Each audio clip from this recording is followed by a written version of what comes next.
Welcome to the Windows Computer and Technology channel, and an interesting question that came up, which is a very valid question about 0Patch and an equivalent of 0Patch, but for smartphones. Why isn't there a 0Patch equivalent when your manufacturer of your phone says that the updates, are going to be security updates are going to be stopped at a certain point? Why isn't there a 0Patch equivalent to it, where we could pay for extended security patches on these devices? Well, it has to do with the way smartphones are designed and work.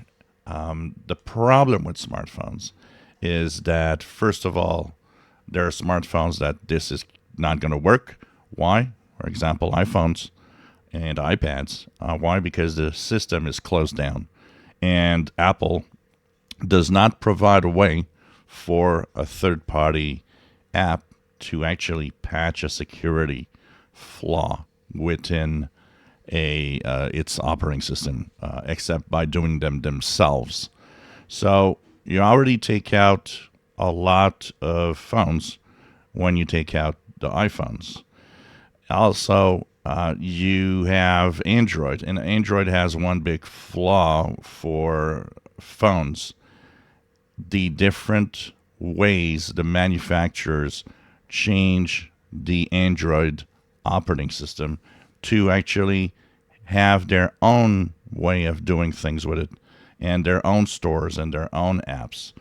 And what happens there is that it means 0Patch could not send out one specific patch that works on everything. It would have to send out different modified versions of the patches depending if you have a Samsung phone or a Google Pixel phone, and so on. So it becomes very, very complex for them to have to work through that. The other thing is paying for apps. Unfortunately, a lot of people do not pay for apps.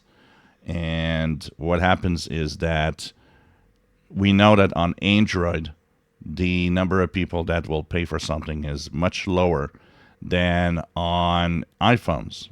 And we've said it, iPhones can't be patched by 0Patch because they don't have the access needed at the kernel level so that they could do it. Only Apple does. So it becomes so complex. Plus, you know what? The average age of the smartphone use is not that high.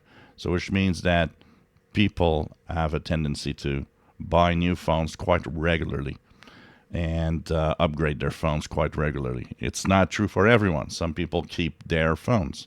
For example, mine, which is a Samsung Galaxy S22 Ultra, is, well, something like 2.5 years old, and I don't plan on buying a new one. It works fine. It does what I want and what I need. So it becomes very, very complex in the world of the phones to have 0Patch working on them, and probably the effort versus the amount of money that it would make is not worth it in the end. This is unfortunately the phone world we live in. If you enjoy my videos, please subscribe, give us thumbs up. Thank you for watching.